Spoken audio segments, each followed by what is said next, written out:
Serious. Nurses, what is the most paranormal/weirdest thing you have ever experienced while working? CNA here. I've been working night shift at hospitals for 7 years now, and I have quite a few stories. Came into work one night, and Jen, one of the nurses, told me and my other coworker Jay the creepiest thing that happened a few hours earlier. A patient had passed in one of the rooms abruptly. The room was cleaned and was quickly occupied by another patient who had coded, was pronounced dead, but was resuscitated. Soon after being admitted in his room, he complained to the nurse, "I can't be in here. This man won't stop looking at me. He's really worried about his dog. His dog doesn't know that he's dead." She had assumed he was just seeing things and said, "Oh yeah, what does he look like?" He described the deceased patient perfectly. I could see the chills running down her spine as she was telling us the story. Turns out the man did have a dog as well. The new admit was moved to another room. Jay says, "I don't believe in ghosts. Those aren't real. I want to see it. Tonight I'm going to provoke it so it can show itself." 3 a.m. rolls around and all three of us are at the nursing station. Jay starts playing YouTube videos of various puppy sounds. Soon after, 2 lift team guys come up, we forget what we're doing and start another conversation. Suddenly, we all hear it except for Jay. A dog bark in the same room, loudly, clear as ever. The lift team guys say, "Does someone have a dog in there?" Jen and I simultaneously crap ourselves. Night nurse for 4 years now at an old folks home. Had a palliative care who couldn't sleep because of incredibly vivid hallucinations. She would describe voodoo people around her room that would just stare at her, waiting for her to die. I didn't take it seriously until the lady across the hall, who rarely ever spoke, started seeing them in her room too. Legitimate shivers. Used to work in a personal care home. A couple of times, a day or so after a resident had passed, their call bell would go off in their room. No one was in the room when the call bell went off on any of the occasions. We had one resident die pretty traumatically. Nurses had to perform CPR because he was a full code. That night, the midnight staff said they saw him at the end of the hall just walking down like he always did. Then the alarm on the door to the outside, it was a secured unit for Alzheimer's/dementia, went off. It was the door he always tried when he was looking to get out. Look, I'm a skeptic and I'm definitely not scared by any of these stories. Not creepy in the least, but if some of you in the comments wanted to just debunk these, I'm sure it would help others who are scared, you know? When I was a student, I got called in on a stroke patient. She had coded and they were doing CPR. They worked for 45 minutes, but she died. They cleaned her up and called on the family to say goodbye. By the time the family left, she had been both brain dead and without a pulse for more than 45 minutes. Blood had filled her brain and she was completely gray and started to smell. Suddenly, she sat up and called for her family. The nurses rushed to get monitors and equipment back on her. Started working on her again, she stabilized, said goodbye to her family, and promptly died a second time.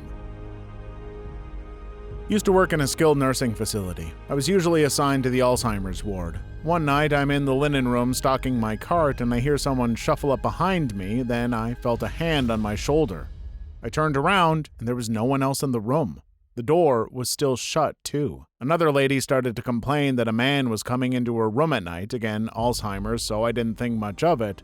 So to reassure her, I told her I'd check on her throughout the night. She complained of this man for every night for 2 more weeks. When I asked her to describe him to me, he's real handsome and wears a black suit. "Oh, he's right behind you now, honey." That freaked me the F out. Of course, there was no one behind me. She died the next night in her sleep.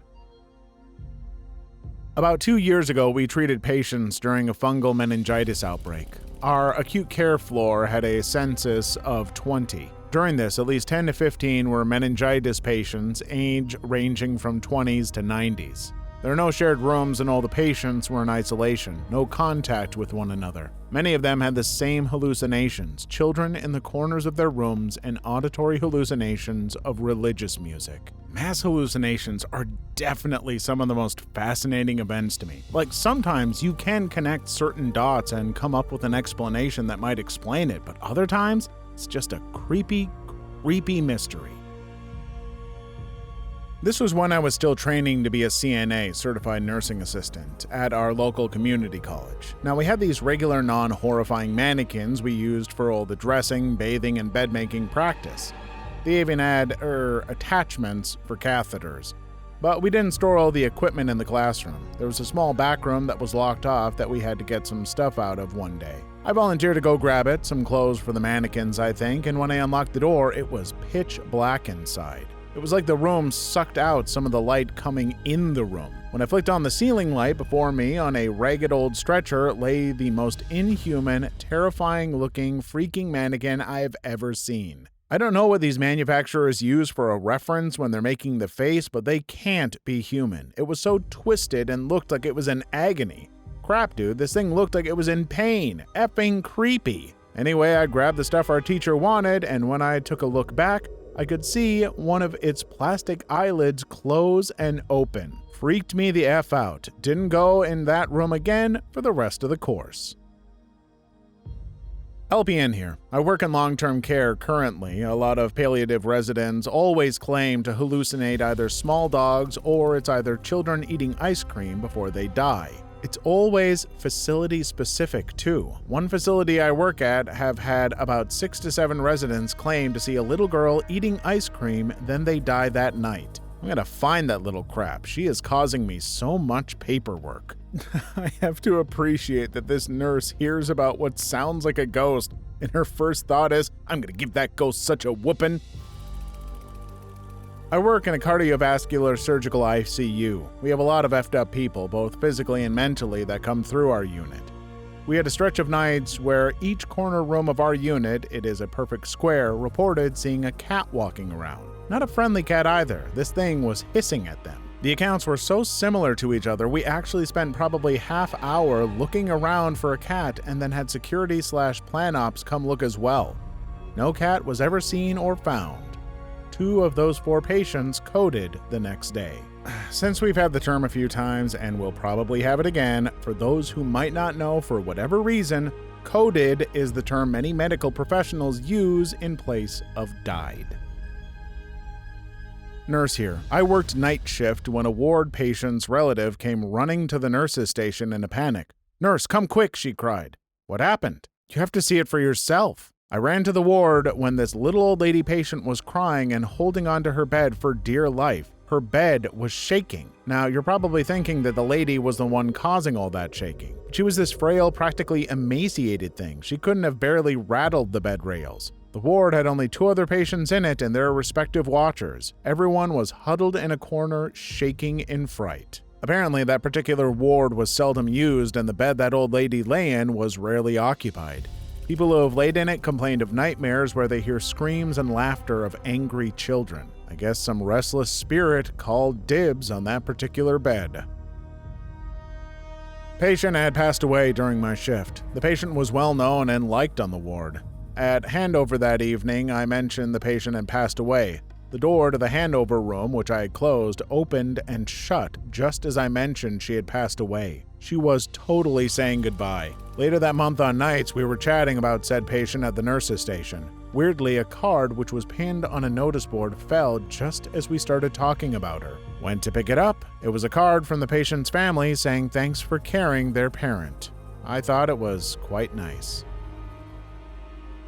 I worked in a hospital as a CNA for over 2 years. Every time a patient would mention having a dream about a cat, they would code within 24 hours. And this was not a hospital where people coded particularly often. I actually got into an argument with a doctor about it once. The SWAT nurse had mentioned that a patient had dreamed about a cat, so he was going to keep a close eye on him. The doctor, we weren't even talking to him, dismissed it, then told us that he was the doctor and said it was completely impossible, so don't even talk about it anymore. I told him I hadn't known that his MD had come with a degree in paranormal psychology. He didn't take too kindly to that. Anyways, I don't know if it's paranormal or maybe if we just have a social/cultural awareness of cats as omens so our subconscious brings them to the forefront when something is going wrong. And if you are wondering, the patient mentioned above coded and died later that evening. Spooky. There are a lot of stories about cats appearing as omens of death in hospitals and care facilities. It makes me think that we've all heard that kind of thing so much that it is a cultural awareness thing. We expect a cat, and our brain self-fulfills that prophecy.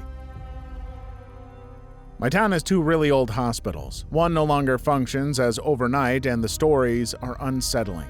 No one cleans the old ER alone because all the lights and call bells go off. On other floors, there's a kid with a ball, a lady in a white dress, etc. A coworker was cleaning an entire floor utterly solo, the norm, and bounced between rooms because the cleaning solution stays wet for a few minutes. Upon returning to a freshly wiped bed, handprints were clearly visible. I did my clinical as a CNA in a memory care unit. I helped feed this woman. She never really moved, never talked. It was like she was in a coma or something. I would wheel her into the dining room. I can hardly get any real food in her. I'm able to slide in some special ice cream. For days she doesn't move or have any response. I'm feeding her and talking to myself pretty much. After about 10 minutes, she slowly turns her head and says, "Oh, hello." Then she rotates her head back, her blank staring position. Super creepy. Just a volunteer at a local place where people go to die, and I see ghosts on the regular. I'm generally there at night and ghosts make the door open or close or stick together. I've offered to help someone and started walking only to turn around and see that there was nobody there in the first place. There's a particularly nice ghost who wears a plaid shirt. He moves flower pots away from the edges of countertops. All in all, it's a very freaky experience, but most of them are nice, just lost. I worked overnight security in one of the largest, best, and oldest hospitals in the U.S. My fellow security officers and I all have stories about one building in particular, but the one that I'll tell is the one that happened to me. Backstory for this building. Built in the late 1800s, it was the original psychiatric building for this hospital. Now, being the late 1800s, not much was truly known about psychiatric disorders. On top of that, this hospital was known for its medical research. With both of these facts combined, you can infer that some terrible crap was done to some of these misunderstood psych patients in this building. A couple years before I started working security there, this building had been converted into offices after the newly built part of the hospital dedicated a section for an updated psych ward. My story? My round for that night happened to include said building. At night, this building was empty due to recently being converted into offices, and the drones who worked there were wanting to leave promptly at 1700 if not earlier. In some of their haste, they left their office doors unlocked, which is a big no-no due to medical information being located in their offices. It was our duty to go to each floor and make sure every door was locked, and if it wasn't, to secure it ourselves. I did my initial sweep of the building to make sure it was clear, nobody in the building, and proceeded to do my door checks. The hallways were pretty narrow, so I could check both sides of the hallway's doors at once. At the end of this hallway, there were 2 sets of doors you had to go through to reach the final office, which was a dead end. Everything was secure. Awesome. Time for the next floor. I exited the 2 sets of doors from the dead-end office and stood absolution frozen from what I saw. Every door ajar, set perfectly so their own weight wouldn't cause them to shut again. And one wheelchair at the end of said hallway facing towards the steps. I had heard other security officers outright reject that set of rounds due to strange stuff happening there, but I laughed it off until that night happened. Never took those rounds again. Oh, damn, yeah, goosebumps, just like that. Holy crap, I'm not sure I would have even stayed at that job after that. Skeptic or not, that would have freaked me out completely. I have a couple stories, one from my mother and one from me. My mother's is probably the most creepiest and always stuck with me, especially with all the paranormal stuff she has seen. My mom worked night shift at the hospital in Arizona in a town by the border, and go figure, old mining town. Well, anyway, she's working her night shift going room to room when an old lady who walked the halls due to insomnia told her some weird goat man kept trying to get in through the doors. My mom didn't think anything of it, but she is Catholic and had those moments of silently praying to herself. After a few moments, there was a shriek. She couldn't explain it, but that it was a horrible shriek that made your blood turn to ice. She then went to the nurse's station to ask if anyone else heard that, in which they did. Come to realize, that shriek was heard all around the hospital, freaking everyone out, especially paranormal religious ladies and men. A few of them go to look out the window and see hoof marks by the doors and windows, and the marks had no trail toward or away from the building. My story was pretty creepy. I too became a CNA and worked a lockdown dementia and Alzheimer's unit at night. I've had creepy moments, but this one will always stick with me. I was finishing up my binders when a light goes off out in the hall, so I took it, punched my code in, and went out since the other CNA was busy with someone else. I go in, ask if everything is okay. Sleepily, my little lady tells me there's a darn woman who keeps knocking on her window wanting to come in, and that she really wants to go back to sleep. She insists I go and let her in, and I'm thinking to myself, oh no, this sounds all too familiar. I reassure her, peek out the window, nothing. Maybe she was dreaming and really tired and mistook it as her roommate. After that incident, I head back into my unit. Sit, eat a snack, chat with my head nurse, talk with my usual insomniacs. Mind you, it's around 3-ish a.m. now. Light goes off, and in my unit.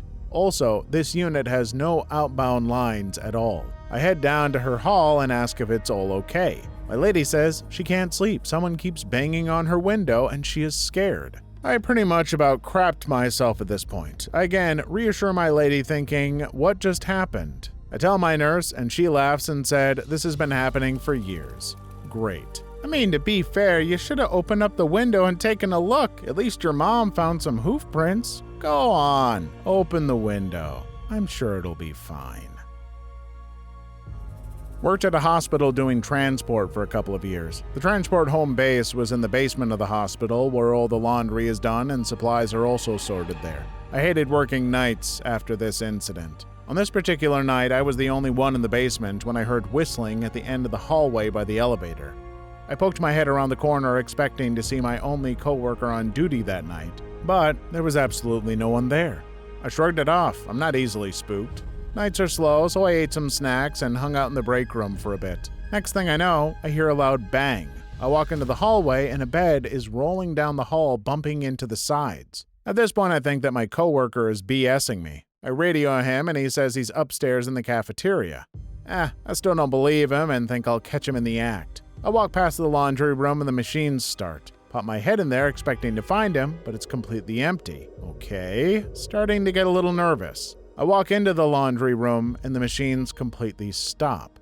I freeze, then run out and head towards the elevator when I hear whistling again. At this point, I know I am the only worker in the basement. As I am standing there waiting for the elevator, things start slowly falling off the shelves down the hall. Boxes of gloves, tissues, packages of tubes. I am literally standing there watching them fall off one by one at the opposite end of the hallway. I crap you not, my entire body broke out in goosebumps. My hair stood on end and I had this strong gut feeling I was being watched. I was not alone. As I'm getting into the elevator, I feel what feels like someone brushing my arm. Went upstairs and found my coworker in the cafeteria, freaked out to him. I got the F out of there and transferred soon after that. The creepy thing to add is that I usually whistle mindlessly to myself at work. It was almost as if the spirit was mimicking me. Creepiest feeling ever. Here's a person who's making sense. You see something that creepy, you change jobs. That's that. Not in-house medicine, but a former paramedic who plays EMT on weekends now. I have a decent one, and this is a throwaway so people don't think I'm insane. I always thought if I were to experience something weird at work, it'd be in any one of the ambulances I've used on account of all the souls that passed through. My partner and I that night weren't that lucky. I used to work in the city, and our company covered surrounding towns. Only a couple of 100,000 people with suburbs, and beyond that, woods and a river valley. Nothing special. We had to respond to the fringe of our coverage area in another town one night, and after almost getting there, we wound up being canceled by first responders en route. It was 4:30 a.m. on a Wednesday in autumn. The ride back to civilization is only a 20-minute trip, but it's a long, straight road with dim streetlights and thick forest on both sides.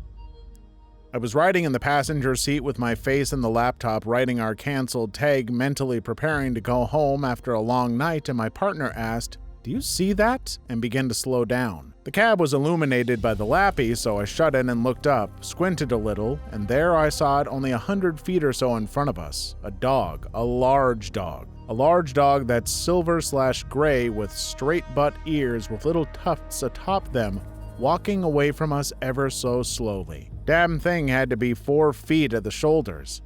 My partner slows to her crawl thinking it's hurt and maybe it has a tag or collar.